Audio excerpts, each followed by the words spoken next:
they're gathering. It's the gathering.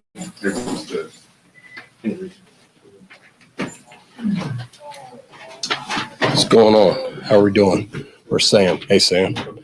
How's your car, Herbie? Heard you were playing golf on your way to practice today. The only person not practicing today is Tyron. So Austin Blythe will come back and do some stretch and individual work. See how he does. Good luck, Herbie. Thank you, Tim. Everybody, game week finally. By the way, guys. So, with the new season starting like this, your scouting of other teams, how much change do you expect from what you saw from the Browns last year? Is there a lot of special teams changes with them? The thing is, we played them in 2021, so it was. You go back and you look at that game. Obviously, you look at it hard. We didn't have any punts in that game, so weren't able to really look at that stuff. So you had to go back and look at what they did in the preseason, what they did during the regular season. But not a lot's changed. They got a lot of the same personnel. Most importantly, they got their same coach back. Mike Prefer does a great job. Those guys are well coached, and we're expecting a heck of a battle. Dave, you gave high praise to Mike Hughes as a punt returner. Yeah. Is that spot going to be his for Sunday? Is there going to be a difference between him and McCole? How does that? I'm not going to say exactly who's going to be back there right now, but I'm happy with both of those guys, and the good thing is we have a lot of guys we can go to, and he's one of them. He's certainly one of them. Dave, it seems like the roster Final 53 helps out special teams quite a bit. Look at guys like Kemp and Landon. Were you pretty pleased with it? Yeah, I'm very pleased. I mean, those guys every year, Veach and Andy, and they do a great job, considering special teams and knowing how important it is, and making sure that we have enough guys on our end of it. I was very happy the way it worked out this year. They're all good football players, offense and defense. So, I think, as a whole, we're a better football team because of the roster they put together.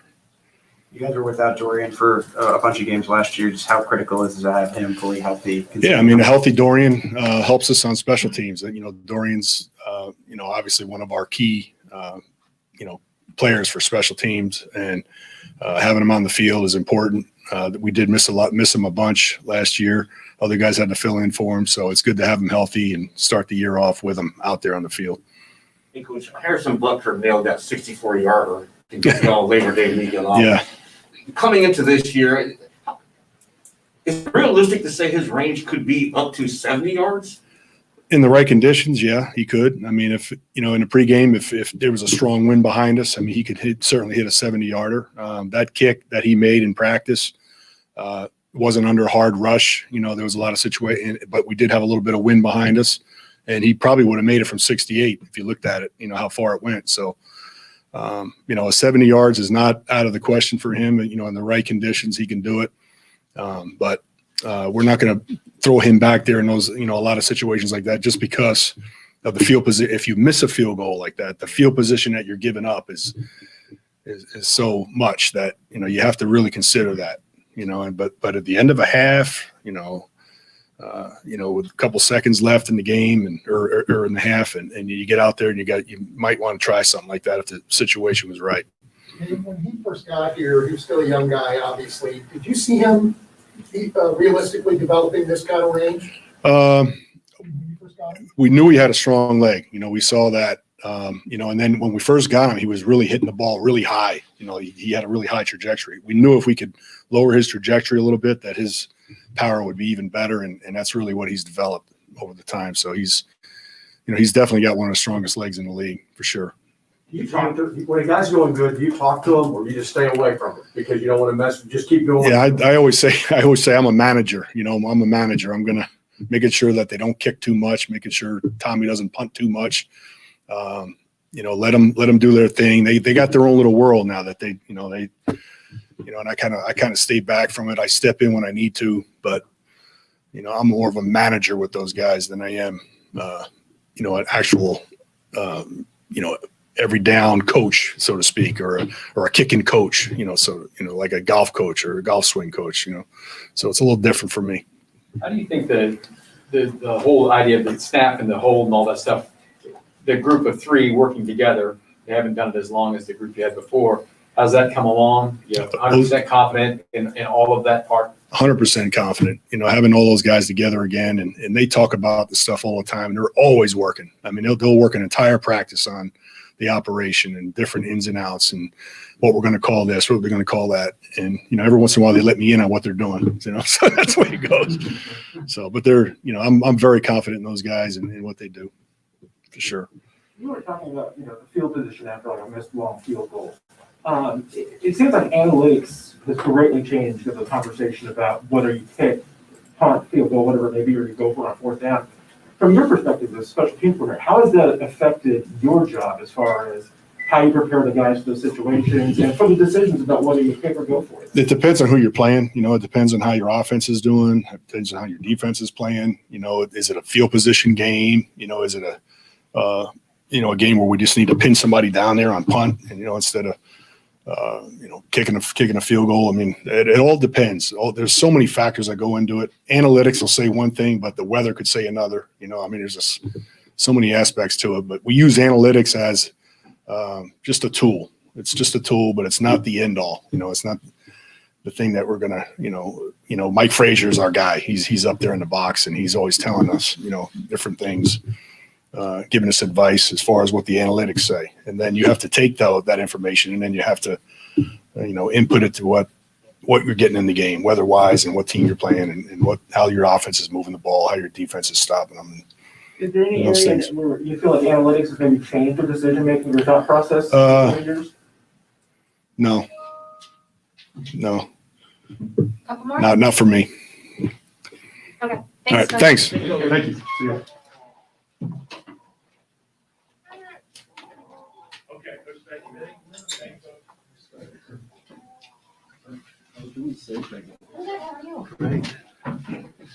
Okay, the gang's all here, huh? We waiting on anybody? Okay, good. All right, we're at a Thursday game week. It seems like forever this game is taking to get here. Without that fourth game, it's a little bit different, but happy to be hitting Thursday. Look forward to go out there and practicing today. With that, I'll open it up. Coach, I mean, seeing all the upgrades that Cleveland has made, you see the two running backs that they got, Odell Beckham returning to the lineup for Cleveland. What kind of challenges do you see them presenting your defense? Yeah, well, listen, they are what they are, and that's one of the top offenses in this league. At least that's how we see them. The O-line's intact. They didn't really have that in the playoff game last time we played them. Their left tackle got hurt, so that's one change. Number 13 changes a lot of things. I know that firsthand, going against them every day in practice. So that's a big challenge. And along with that, the tight ends, Landry, and those two running backs. So you're looking at an offense right out of the gates, first game, that's going to be a huge challenge for our guys. But we've been practicing on it for quite a while. Hopefully we're up for the task, and we'll see what happens. What's this going to look like, assuming Tyron doesn't play Sunday? We've not seen that other than that game at the end of the regular season last year when a bunch of guys were sick. What's this going to look like for you guys defensively without him, assuming he doesn't play? Yeah, and it's up in the air right now, and that's a little bit challenging to game plan for. But we've got plan A and plan B. We would handle it no different, obviously, than somebody getting hurt in the middle of the game. Guys got to be ready to step up. The advantage we have, I guess, versus that particular scenario is we're practicing with guys that we think might have to play. So we'll move guys around, do what we have to, try to do most of the things that we do with Tyron, but certainly some of those things are going to change, and some of the calls might alter because of that. Yeah, and assuming he does play, he's missed some time now. Yeah. What's reasonable to expect from him? Can he play a full game at this point, assuming he does make it back? Yeah, look, that's always we don't know, right? But this dude we're talking about is a special guy, in my opinion. So we'll see. But I think we got to be fair to him. We always say this. Sometimes you got to protect the players from themselves. So we'll be careful there. Coach Reed and I have talked about it with Rick. We'll see where we're at when the time comes. What's your confidence level that you might even have him back tomorrow for practice? Are you guys there yet? Yeah, I don't know that yet. I mean, I know that was one of the scenarios, but we won't know that really until tomorrow. Won't know. Sorry. how have you communicated with Tyron? How has he been a part of meetings virtually? Yeah. Like Zoom I mean, in? thank God we're way ahead in this whole Zoom thing. Otherwise, we'd be trying to figure that out. But yeah, he's been, so the camera sits right in front of me as I address it, and he's right there. I get to talk to him a little bit in the meetings, but he hasn't missed a beat. Certainly he's chomping at the bit, as you can imagine. He just loves playing this game, and he misses his guys. So we're just in we'll find out. You talked about Cleveland set up the offensive line. How do you think the Chiefs' offensive line, with the new rookies added in, how do you think they prepared you all for what you're going to see this weekend? The Chiefs' offensive line? Yeah, I mean, with your defensive front going up against them, how do you think, with the way that the Chiefs have their offensive line set up, it's kind of prepared you for Cleveland's offensive line? Well, we had a bunch of reps where we did go against our guys, which is what you got to do, right? Now the scheme's different. That's a little bit of a challenge. I mean, what our guys do offensively here in Kansas City is pretty different than what Cleveland does, the attack. And so that we've tried to simulate that as much as we can. I don't know if that's what you're asking about the young guys that work on the scout team, but and that's a challenge every week. We'll go through that a number of times this year with offenses that are really completely different than what our guys do. But that's something we got to do as players, as coaches every week. Toub and Hunt are two of the best at breaking tackles and yards after contact. He's tackling, especially in game one, even more of an emphasis. Yeah, real concerning. I mean, we had the advantage of 3 preseason games. Didn't have those last year. I can already give you the stats. Last year, when we didn't have a preseason game, we had 14 missed tackles in that Houston game. So is that concerning? Yes. We had some preseason games, but our first group didn't play a lot. We've worked on it. Anytime we put the pads on, we're tackling. The only thing we're not doing is tackling guys to the ground. But it's in the forefront of coaches and players' work ethic and concern right now. How'd you guys grade out in the playoff game against them? In terms of actually pretty good. Yeah. The other thing we were good at was yards after catch in that particular game. I pointed that out the other day. We need both of those to happen again in order for us to have a chance at slowing these guys down. You talk about your front seven versus an offensive line that wants to assault. They want to run the football. They want to control the game. Can you talk about that? Well, I mean, what we'll have to do is sometimes make it a front 8, sometimes make it a front 7. That's part of the game within the game. But, hopefully with where we got guys lined up and, some new people, hopefully that helps us. We won't know till we get in there. They have some things that they kind of stick to that you're probably going to see every game from them, but they got enough little wrinkles in there. We'll have to find out what those are against us. I just remember them running the football pretty effectively in that third quarter in the playoff game. So my guess is we'll see some of those plays. So I want to ask you about your defensive ends. We've been talking about the move for Chris Jones for 4 months now. How eager are you to see that full body of work? And then what are reasonable expectations for Frank Clark, considering he's been? Yeah, it's a good point about Frank. I mean, he got some reps yesterday. Hopefully we get him a few more. I mean, Frank's really like Tyron. We haven't practiced for a long time. You want to be careful getting him in the game. So we'll tread lightly with the number of plays. We're optimistic that we could get him for Sunday, but we won't know that until the end of the week. Hopefully no setbacks. Chris being at the end, the other thing we missed, Chris was out that 1 week prior to Minnesota. One good thing about the Minnesota game was very similar in style, that offense in Cleveland's. Unfortunately, Chris wasn't there for that one. So, but he's working at it. Look, we got to go out there and play. There's going to be some mistakes. There's going to be first game mistakes like we get all the time. He's at a new position. Hopefully we can make enough good plays to offset that. That'd be a challenge. You talk all season about getting better in the red zone. Yeah. You and your guys. And where are you guys at? How comfortable are you right now? Yeah. The only indicator we had was when Minnesota drove right down in the red zone in that first game. In the last game that we had, and we did get it done. 3, we stopped them in 3 and they kicked the field goal. I hope that's indicative of where we're headed, but we won't know until we get in the game. I mean, we've worked the crap out of it, is all I can tell you. We'll find out what happens on Sunday. Coach, you mentioned earlier about Beckham and your experience practicing against him, and he changes a lot of things. What are those things that you believe your cornerback group needs to be aware of? Yeah, listen, he is the ultimate game wrecker, in my opinion. He can wreck a game from an offensive standpoint. He can catch the ball for a 5-yard slant, and it can be 60. You can catch a hook and make a guy miss, and it can be 80. So that's a concern. We'll have our eyeballs on it. Corners, safeties, everybody's talking about it. And yet, listen, when I say that, they got some other weapons too. You know, they're running the football. You can't commit too many guys to Odell Beckham. You can't tackle all those running backs. So we'll play that game within the game, but we're aware of how talented he is. Coach, at linebacker, Willie's out obviously for a while, and people look at the depth chart and they get excited about whose name is on the top of the depth chart. A lot of folks around here are excited about your rookie, Nick Bolton. Yeah. How ready is he to be called on to play a lot of snaps at this point without having really much experience under his belt? Yeah, you won't know it until you get in a real game. The only thing I can comment and say is this, is when he played in the 3 preseason games, it felt like to me that the game wasn't too big for him, if that's any indication. I hope that, I mean, I don't see why that would change in this game. We're confident in what he does mentally. Will he make rookie mistakes? Yeah, they all do, right? They're all going to make them. But he plays alongside Guy Hitch, who can help him out a lot, and Ben. So I think the combination of those three, hopefully, will get the job done. But we're anxious to see what Nick can do. One of the things with Chris Jones moving positions is obviously he's got to set the edge more. Yeah. It's this team in particular that runs a lot. Where is he in that? Now, he's good there. I mean, the thing they may try to do is run it away from him. I don't know. I mean, I'm sure they have a plan one way or the other. I mean, the one thing that did happen 2 years ago when we played Minnesota here in a real game, Chris happened to play an end in that game.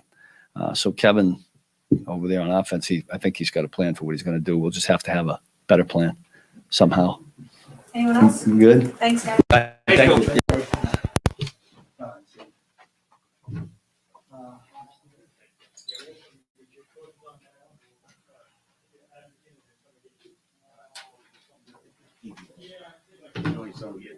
As loose as they used to. All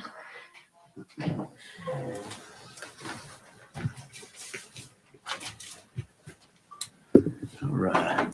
Good afternoon. Hope everybody's family's doing well. Excited about this week. Fired up. Our guys are excited to be back here at Arrowhead Stadium, home opener. Get the fans going, right back in the kingdom, right where we need to be. With that said, hey, I'm all ears. Coach, what are some of the challenges that you see with your new young offensive line versus that Cleveland Browns defense, especially that defensive front where it looks like they made a lot of upgrades too? Yeah, you know what? Joe Woods and Kevin Stefanski has done a heck of a job. The organization's done a heck of a job of adding some pieces. We expect our guys to go out there and play hard and play fast. The biggest thing that I've seen with our guys is just the overall communication aspect of it. Coach Heck has done a great job with those young guys up front. But on top of that, there are some guys that have played a lot of football in that room as well.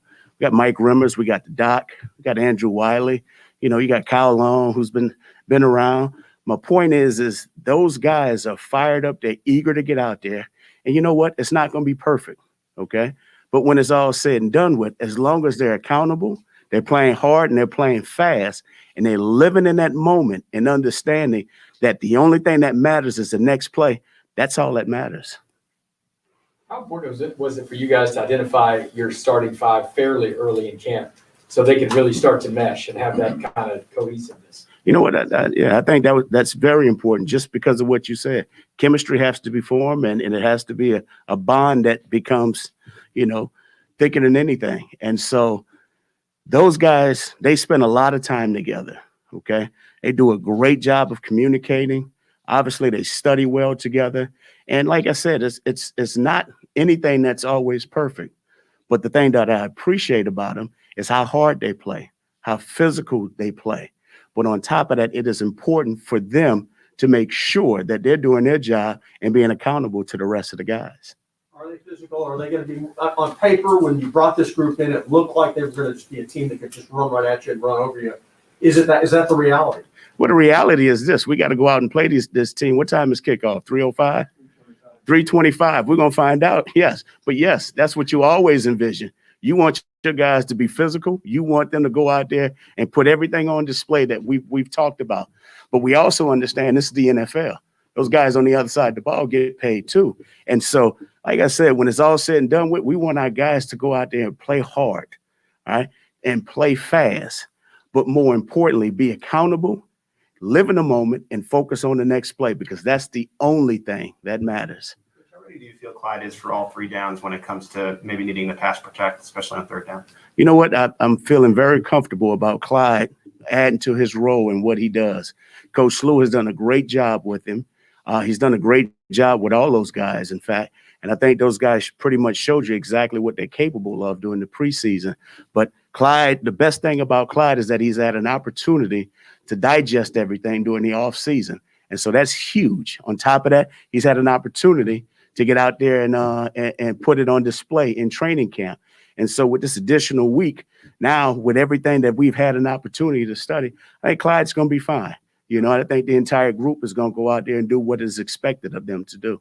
Past 53, Jarek's here instead of Darwin landed with Tampa. What did maybe Jarek offer you that maybe you didn't have last year in a 3rd back? Well, obviously, you never want to cut guys. Darwin did a heck of a job. The thing that we appreciate is that these guys have made it tough on us to make decisions. And that's the great thing.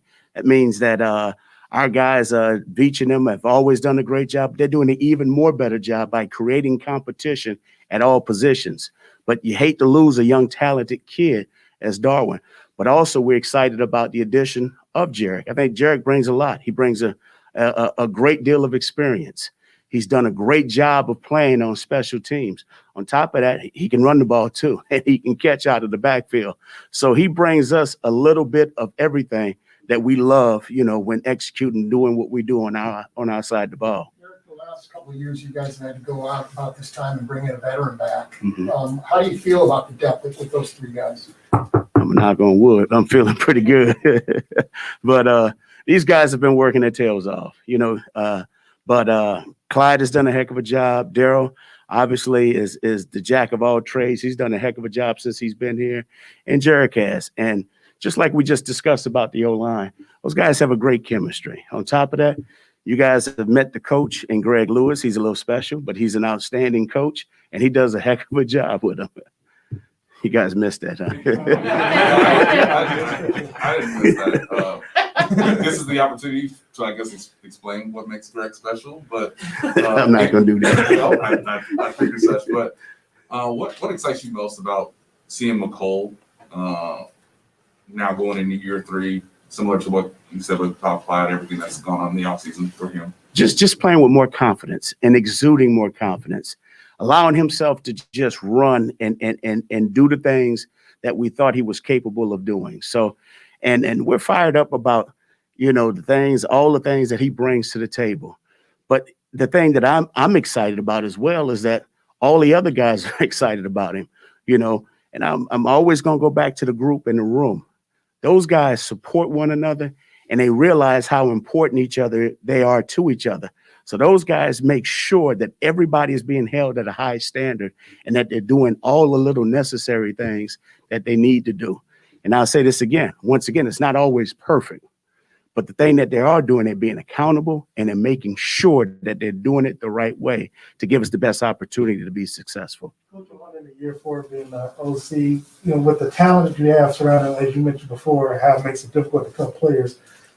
Do you enjoy staying up late at night, you and Andy conversing or here at the office, drawing up plays or whatever that will, enhance your resume, to get a head coaching job? But are there any challenges that you foresee with this offense? You know what? I'll say this. Yes, we grind. Okay, this is what we do. That just comes with the title. And if you work with any head coach, you're going to take on the role of that head coach. Coach Reed is a grinder. So now we don't mind spending time here at late nights and making sure that we can give our players the best opportunity, put them in the best positions to have the best opportunity to have success. But when it's all said and done with, this ain't about me trying to go out and get a job. It's about us collectively as a team to making sure that we're handling and conducting our business and living in the moment. Like today is Thursday. We got a situational day.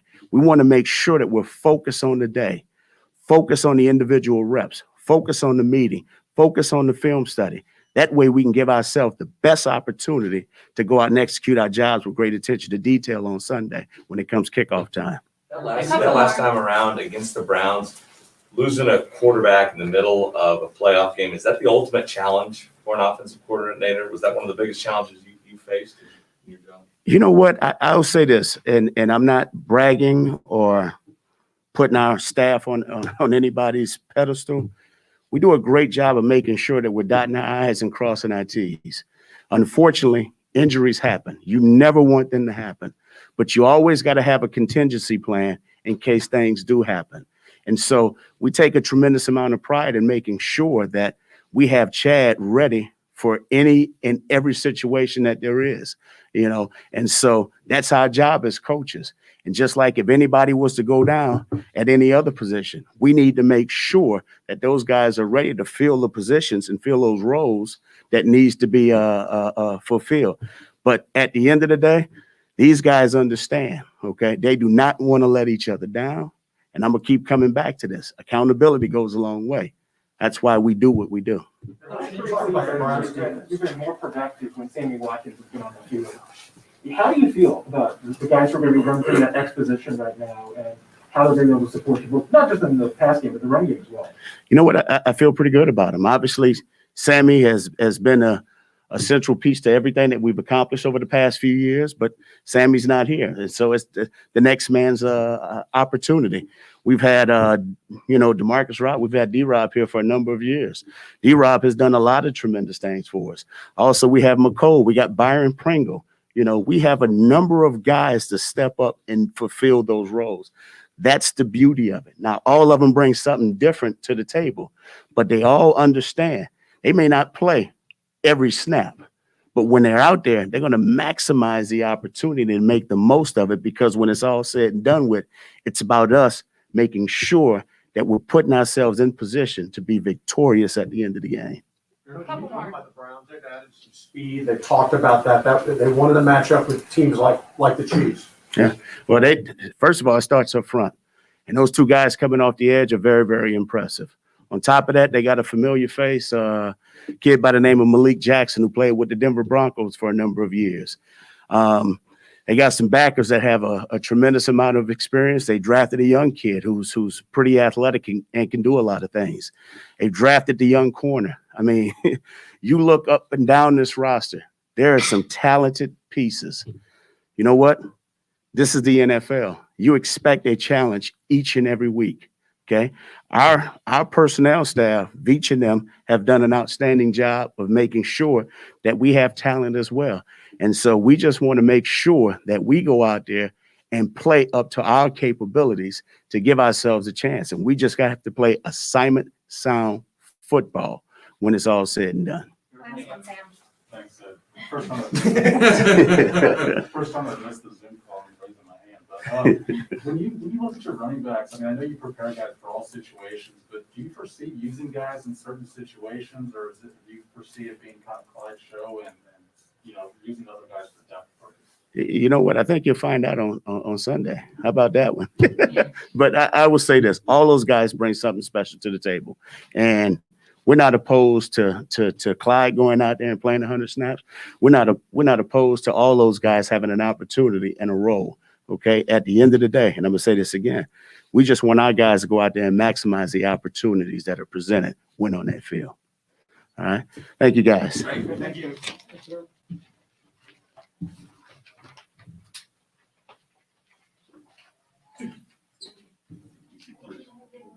This is not a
All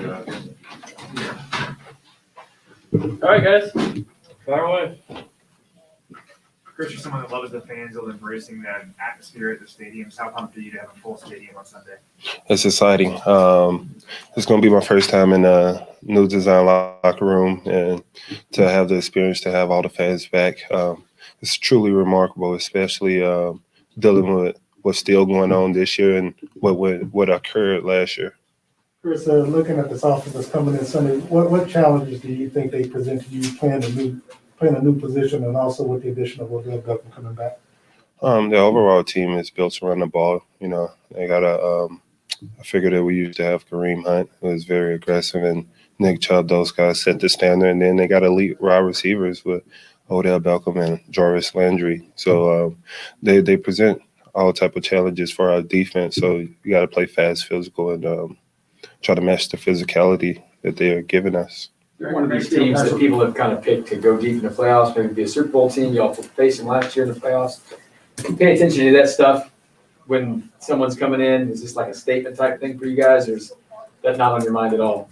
Oh, yeah. You know, you're playing in the NFL every game, I feel like, is a statement piece. Can't worry about last year.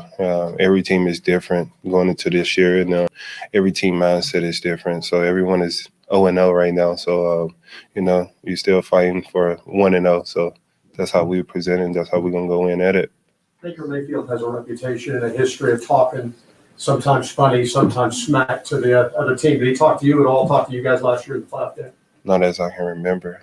But we all got mouths. So we all can talk. We're all men here. So I'm quite sure we can match whatever he want to talk about. Spags talked about how against that Minnesota a couple of years ago when Kevin Stefanski was up there, you played defensive end due to injuries in that game. What did you take away from that game? Are there any lessons you can learn from going up against that offense you can apply? Different types. You know, the offense is similar in ways. The play schemes, the scheme of the offense is very similar.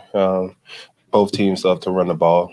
Both teams are built off the run. You know, you look at Minnesota, it's Dalvin Cook. You look at Cleveland Browns, it's Nick Chubb and Kareem Hunt, and that's how their team rolls. So it's very similar in a lot of aspects of their games. This position switch has been something you've been working on for months. How ready do you feel to take on that role where you would be going in and out? That's a building process until Sunday, man. We'll see where it goes.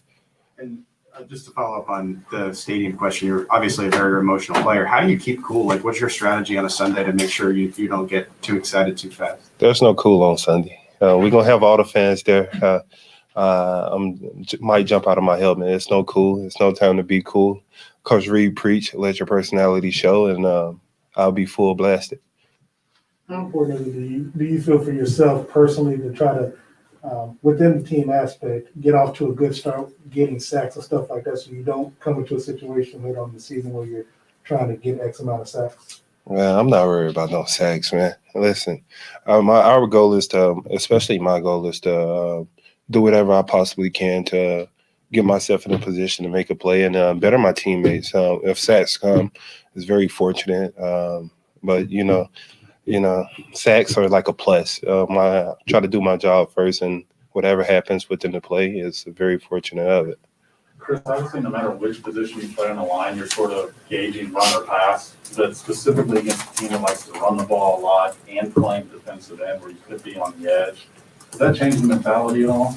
Not really. We still got the same mentality. Do your job plus one. You know, doing my job, whether it's setting the edge or whatever the play is designed for me to do, and do plus that. Do you have to be, I guess, more reactionary at that spot than your old spot then? I don't think so. I just think, I'm comfortable in both positions. I feel like both positions are similar. Just the difference is instead of being inside the defense, I'm on the outside now. But I feel like they're both similar. Chris, the defensive side of the ball, you guys have been preaching to get better in the red zone. How comfortable are you guys right now going into week one, that you've improved in that area? For me, it's about improving it week in and week out, and staying consistent with that. If we continue to improve and stay consistent, we'll be where we want to be at the end of the season. Chris, you guys haven't had Tyron out there this week because of the COVID protocol. Coach said he was maybe getting closer, but he's not going to practice today. Have you been in contact with him? I guess Spag says he's in your meetings on Zoom. You feel like he's going to be back out here tomorrow, maybe playing? What are your thoughts? He's been on a Zoom call in the meeting. Haven't talked to him. But I don't know what's the situation, so I can't really give you my opinion on that. But that's my guy. That's one of the leaders of this defense, and we miss him dearly.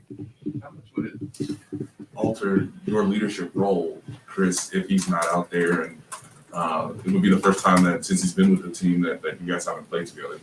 Nothing really changes for us.